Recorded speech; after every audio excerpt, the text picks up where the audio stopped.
Bismillahirrahmanirrahim. Alhamdulillahi Rabbil Alamin. Salatu salamu ala syarfil anbiya wal mursalin. Nabiyina Muhammadin wa ala alihi wa sahbihi ajma'in. Assalamualaikum warahmatullahi wabarakatuh. So inshallah, yung Kitabut Tauhid sa pag-aaral natin ng Aqidah, chapter 52 na ito. So, malapit tayo matapos Kasi hanggang na lang yata ito Hanggang 67 na chapter. So meron na lang mga 15 na chapter na natitira. Sumunod na kabanata, Babu la yuqalu salamu, salamullahi, o la yuqalu salamu alallahi min ibadihi. Kabanata na hindi raw babatiin ng mga alipin si Allah ng kapayapaan. Babati tayo sa kanya ng assalamu alaikum. So, yung unang usapin, ma munasabatu hadal bab li kitabit tauhid. Anong kinalaman ng kabanata na ito sa Kitabut Tauhid? Hiya anna ismas salam la yaslah illa lillahi, faman sama bihi ghayrallahi, faqad ata bima yunaqidu at-tauhida wa yunafihi. Yung tugon dito, ang kinalaman ng usapin na ito sa Kitabut Tauhid, na ang pangalang kapayapaan ay marapat lamang kay Allah. Sino man ang gagamit nito para sa iba pa liban kay Allah, ay tinaliwas niya ang kanyang tauhid. Para mas maintindihan pa natin ito, iniulat ni Imam Muslim mula kay Ibn Mas'ud radiyallahu anhu, idha kunna ma'an nabi sallallahu alaihi wasallam fi salati kulna assalamu alallahi min ibadihi. O assalamu ala fulanin wa fulanin.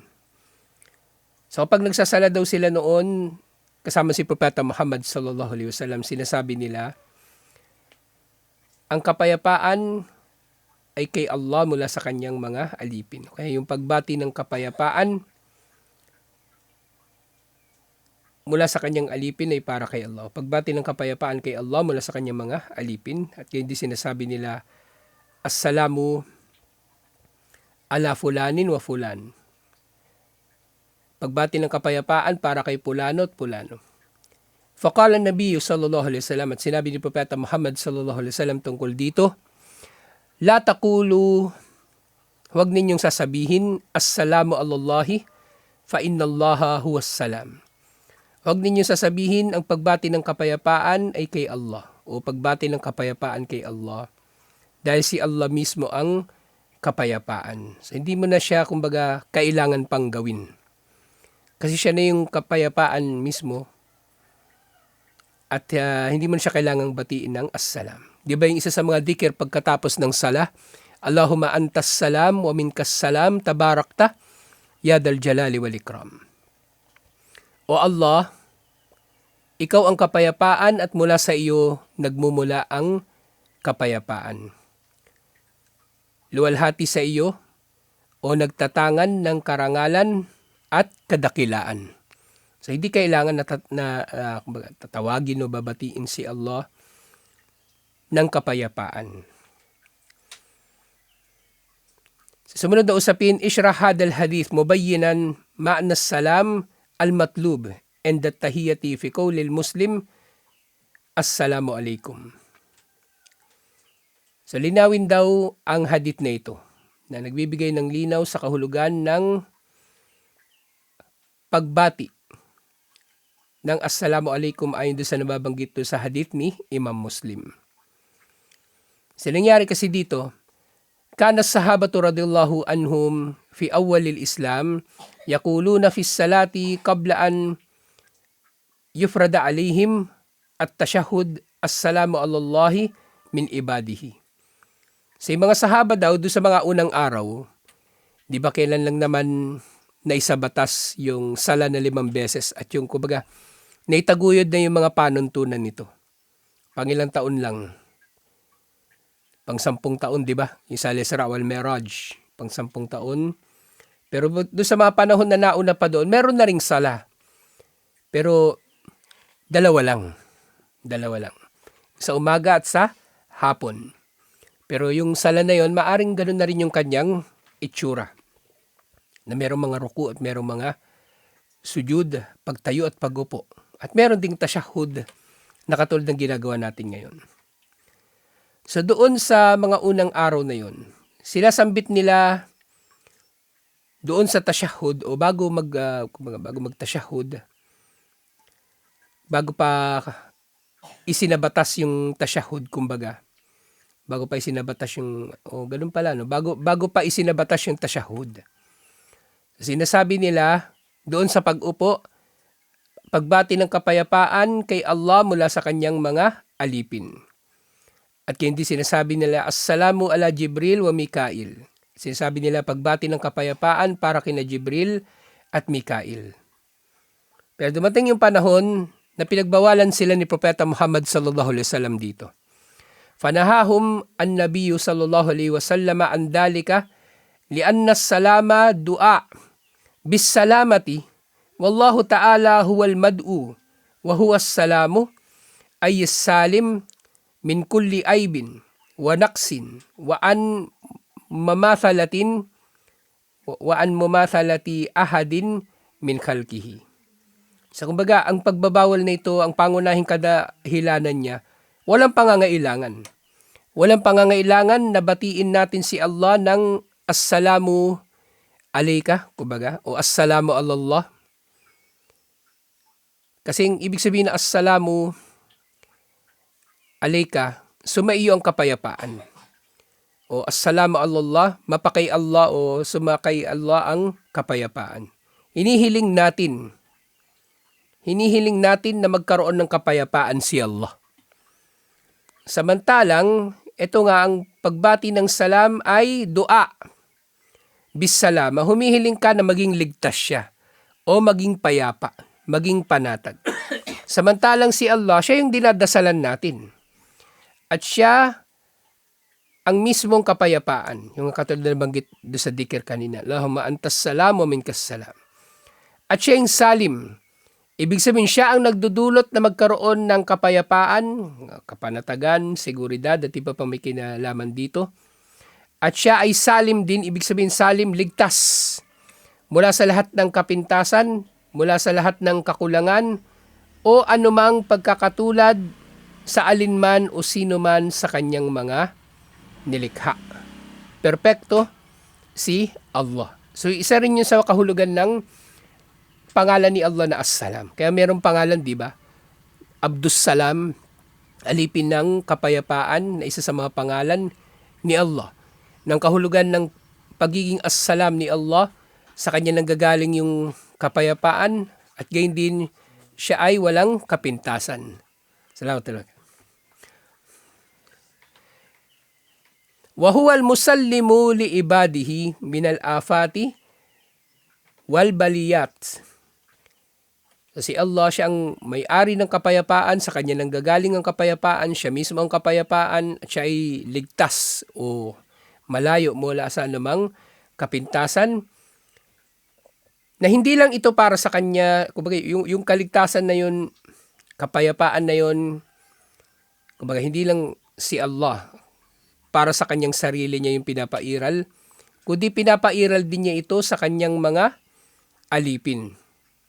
Pinapairal din ni Allah ang kapayapaan na ito na nanggagaling sa kanya mula sa kanyang mga alipin.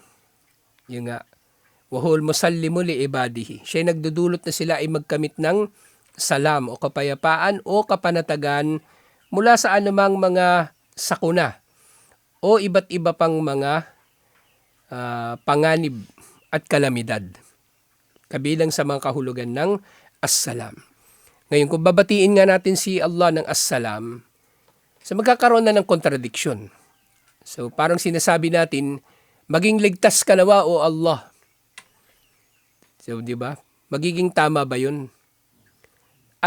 Sa anong bagay magiging O sa anong bagay mailalagay sa panganib si Allah? Wala naman, di ba? Kasi tayo kapag sinabi natin Assalamualaikum, sumaiyong kapayapaan, ibig sabihin nun, ligtas ka sa akin. Kumbaga isa sa mga magiging kahulugan nun. O kaya maging ligtas ka nawa sa iyong paglalakbay, sa iyong paglalakad, o iba pa. Ngayon, si Allah ay sasabihan natin ngayon, meron bang makakapinsala kay Allah? Para sabihan natin siya na Assalamu alallah. Wala, di ba? Walang kahit anong makakapinsala kay Allah. Walang anuman o sino man ang makakapinsala kay Allah. Bagkus siya ay nagdudulot na maging ligtas ang kanyang mga alipin, paano man niya gustuhin. Fal-ibadu lan yablugu darrahu fayadurruhu. Ang kanyang mga alipin ay hindi makakagawa ng anumang kasamaan, anumang pinsala na makakasama o makakapinsala kay Allah. Wala. Kaya hindi niya kailangan na babatiin natin siya o mananalangin tayo sa kanya na siya ay maging mapayapa nawa. Hindi niya kailangan. Walang pangangailangan. So napakaganda ng chapter na to. Isipin natin, kung tutuusin natin, hindi nga sumagi sa isip natin to eh. Ikaw, sumagi ba sa isip mo to? Babatiin mo si Allah na Assalamu alayka? Di ba? Hindi sumagi sa isip natin to. So kahit yung kambal, di ba, malikot yung isip niyan pero hindi sumagi sa isip nila. Pero inunahan ng mga scholar. Kasi maaring meron ding nakaisip talaga nito. Meron talaga nakaisip. O bago pa man maisip ng tao, nilinaw na ng mga scholar, hindi natin kailangan batiin si Allah ng Assalamu alayka o Assalamu Allah. Kasi siya mismo yung kapayapaan eh. Tapos siya yung dinadasalan natin na maging mapayapa tayo. Tapos hihilingin din natin sa kanya na maging mapayapa siya. E di nagkaroon siya ng kapintasan sa kanyang pagiging tagapagdulot ng kapayapaan. At syempre, walang anumang makakapinsala kay Allah. Kaya hindi natin kailangan na hilingin na maging mapayapa nawa siya. Yung tao, hilingin natin na maging mapayapa naman siya. Mapatiin natin mga tao, Assalamualaikum, sumainyo ang kapayapaan, Assalamu alayka, sumaiyo ang kapayapaan kapag lalaki kausap mo. Kapag babae kausap, Assalamu alayki, di ba? Pag babae yung kausap. Asawa mo 4, binati mo lahat. Ano? Assalamu alaykum. Planado. Planado. So, ganun. Yung tao pwede yung batiin. Assalamu alaykum. Yung jin, kung may kausap kang jin, Assalamualaikum, iwan mo na, huwag mong istorbohin dito. Ganon. So, pwede. Pero si Allah hindi kailangan eh. Hindi kailangan na batiin si Allah ng salam. So, hindi mapipinsala ng tao si Allah. Kaya hindi natin siya kailangang hilingan na maging mapayapa. Walan yablugu naf'ahu fayanfa'uhu. At kumbaga, kanina, hindi natin babatiin si Allah ng salam kasi wala namang makapinsala sa kanya na kahit na ano eh. Pangalawa, hindi natin siya babatiin din ng salam kasi hindi naman natin siya mapagdudulutan ng kahit anong pakinabang. Sige, sabihin natin kay Allah, sumaiyo ang kapayapaan. Sino bukod kay Allah magdudulot ng kapayapaan kay Allah? Diba? Walang idudulot ang alinman sa kanyang nilikha na kabutihan o pinsala sa kanya. Kahit si Satanas. Di ba sa doktrina kasi ng mga Kristiyano, actually, naghalo-halo na nga eh. Di ba yung doktrina ng mga Kristiyano yung tungkol sa pagkakatawang tao ng Diyos. Kinuha nila yan sa mga Griego, sa mga Romano, sa mga Hindu. Tapos, yung doktrina ng pagkakaroon ng dalawang makapangyarihang entity na naglalaban. Isa mabuti, isa masama. Nakatulad ng meron sa ibang mga reliyon. Halimbawa, yung sa Buddhism may ganon. Kaya inaatin nila pilit yung balance. Sa Zoroastrianism, yung relihiyon ng mga Persiano, naglalaban doon yung dalawang Diyos. Sina Ahura Mazda, yung Diyos ng liwanag o kabutihan, at si Ahriman, yung Diyos ng kadiliman o kasamaan. na magkapantay sila ng kapangyarihan. Ganun ang ginawa ng mga Kristiyano ngayon sa konsepto ng pag-unawa nila kay Satanas. Si Satanas, nilagyan nila ng kapangyarihan ayon sa kanilang paniniwala. Pininiwalaan nila ni Satanas ay mayroong kapangyarihan na katulad na halos ng kapangyarihan ni Allah. So kaya nagkakaroon ng tunggalian. Pero sa atin sa Islam, malinaw. Walang kwenta si Satanas kung iahambing kay Allah. Gago lang talaga. Tanga, bobo, ano pa man yung susunod kay Satanas. Kaya dapat magpapakup-kup tayo palagi kay Satanas. Kasi marami siyang mga paraan, nalilinlangin niya ang mga tao. Wala siyang may dudulot na pinsala kay Allah. Hindi niya mapipinsala si Allah. Hindi niya mapipinsala si Allah. Hindi tayo makakapagdulot ng pinsala o pakinabang kay Allah. Bal humul fuqara'u ilayhi al-muhtajuna ilayhi fi jami'i ahwalihim wa huwa al-ganiyyu al-hamid. Bagkus tayo ng mga nilikha ni Allah, kasama si Satanas at yung mga demonyo na kampo niya. Sila ay mga pulubi. Tayong lahat ay mga pulubi kung iahambing kay Allah, na nangangailangan kay Allah sa lahat ng bahagi ng ating buhay. Kailangan natin si Allah sa lahat ng bahagi ng ating buhay. Sa paghinga, sa pagtulog, pagtatrabaho, lahat. Hindi tayo iiral, liban na lang na meron ditong pamamahala si Allah. Dahil si Allah, siya ang Al-Gani at ang Al-Hamid. Siya ang gani, ang mayaman, na walang pangangailangan, at siya ang Hamid, kapuri-puri na walang kapintasan. Ibig sabihin yung pagiging gani ni Allah, marapat lamang din na suklian natin ng pagiging Hamid o pagkilala sa kanyang pagiging Hamid o pagpapasalamat sa kanya. Nahinga, wa ma'nas salamal matlub and that tahiyya ismun min asma'illahi wa talabas salamu minhu fa ma'na assalamu alaikum ay nazalat salamatullahi alaikum wa halat bikum. Na ngayong salam na tinutukoy na kumbaga doon sa hadith kanina na iniulat ni Imam Muslim na dahil dito bawal nga nababatiin natin si Allah nung salam dahil si Allah siya mismo yung salam, katangian niya yung salam. Di natin kailangan pa magdudua sa kanya na siya ay magkaroon ng salam. Kasi yung nga yung dikir pagkatapos ng sala, Allahumma antas salam wa minkas salam. O Allah, ikaw ang kapayapaan at nagmumula sa iyo ang kapayapaan. Yan nga, kapag bumati tayo ng salam sa sino man, ito ay paghiling ng proteksyon ni Allah para sa kanya. Assalamu alayka, babatiin kita. Assalamu alayka. Sumaiyo nawa ang kapayapaan. Ibig sabihin maging ligtas ka nawa. So kung si Allah babatiin natin, Assalamu alayka, maging ligtas ka nawa o Allah. Eh ngayon, papasok na din yung nabanggit natin kanina. Hihilingin natin kay Allah na siya ay maging ligtas. Siya ang nagdudulot na yung mga nilikha niya ay maging ligtas. At gayon din, walang makakapinsala o makakapagdulot ng pakinabang kay Allah. Bakit pa? Kumbaga, walang pangangailangan. Puro kontradiksyon ang kalalabasan. Kung sa computer, syntax error. Kumbaga, o sa grammar, magkakamali ng talaga. Grammatical error. Dahil nga, kapag nagsabi din tayo, Assalamu alayka, sumaiyo nawa ang kapayapaan. Ibig sabihin, sumaiyo nawa ang kapayapaan, unang-una, mula kay Allah. Mula kay Allah. So bakit babatiin pa natin si Allah ng Assalamu alayka?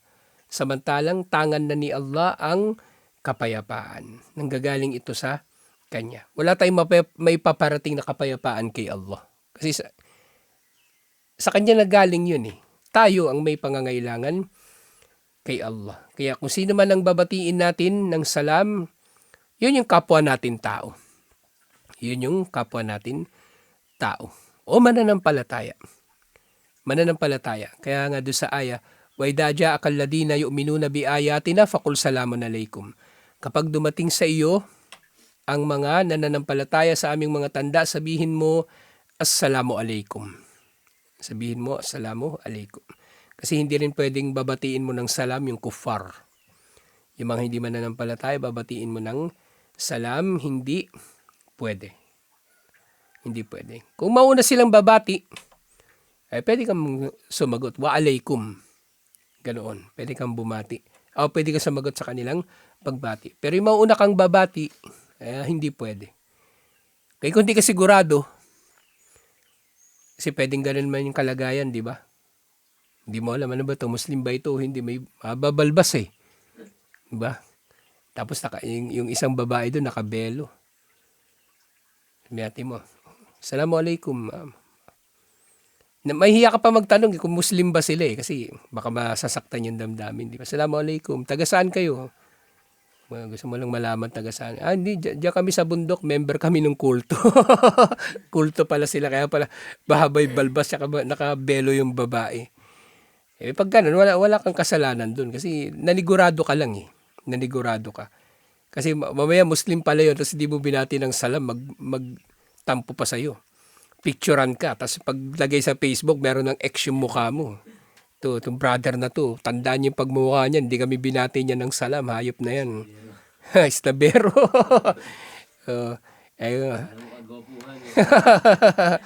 Kaya sa sumunod na mga araw, pag may nakita kang nakabelo, ano pa man, binabati mo ng salam, nakita mo pala taga-kulto. Wala kang kasalanan doon. Pero yung alam mong Hudyo, o alam mong Kristiyano, babatiin mo ng salam, hindi pwede. Hindi pwede. At si Allah, sa chapter na ito, hindi pwede. Alhamdulillah. So ito yung pagtalakay natin. Maikli lang yung chapter na ito. Maikli lang. Susunod na matatalakay natin, inshallah, yung pagsasabi ng Allahumma gfirli in syi'ta. O Allah, patawarin mo ako kung gugustuhin mo. Actually, itong kaida na ito, sa pangkalahatan eh. Hindi ka pwedeng magdudua kay Allah, tapos sasabihin mo, inshallah. Magdudua si Rashid. Ola, magkatuluyan sana kami ng classmate ko ng grade 10. Kung gugustuhin mo. Tama ba yun sa palagay mo? Tama ba yun? Hindi tama yun. Kasi dua nga yung hinihiling mo, sigurado kasi yung puso na gusto mo. Kaya palaging yung format ng dua, pautos. Diba? Igfirli. Irhamni. Patawarin mo ako. O kahabagan mo ako. Ganun siya pautos. At sa dulo ng dua, ano sinasabi? Amin. Diba? Kumbaga sa Tagalog, siya nawa. O magkatotoo sana. Ganoon. Sa Ilocano, paano yun? May ganun din sinasabi pag sa Ilocano. O amen din, ganun ano. Pero wala talaga Ilocano, katumbas. Kasi sa Tagalog merong yung siya nawa. Kumbaga ibig sabihin, matupad nawa. Matupad nawa ang, marami salitang Tagalog na kakaiba eh. Yung siya nawa, baka hindi alam ng mga bata ngayon yun eh. Batangas ng Tagalog eh. May kaibang version. Pero siya nawa, naman sa lahat ng naintindihan nila yun, kahit sa Marinduque. Tagalog din kasi Marinduque. Pero Marinduque, ang napansin ko sa kanila, parang may halong Bisaya. Parang may halong Bisaya. May patulo lang, may patulo sila may salita. may nga yung page, yung share minsan ni Hasan, ang pangalan ng page, Marinduque nga ni, di ba Bisaya yun? Bisaya yun. Kumbaga, naghalo kasi malapit na rin naman sila sa Kabisayaan. So hindi pwedeng sasabihin mo yung inshallah. Kaya nga pag may nagdua, diba, papasalamat ako sa iyo, di ba? Jazakallahu khairan. Hindi mo sasabihin doon inshallah. Hindi mo sasabihin doon inshallah. Kasi ang dua, sigurado ka sa puso mo, gusto mo talagang mangyari. Parang ka nito eh. Pag sinabi mo inshallah, parang nagdududa ka pa eh. Nagdududa ka. Dapat sigurado inshallah. Sa tutira natin inshallah. Assalamualaikum warahmatullahi wabarakatuh.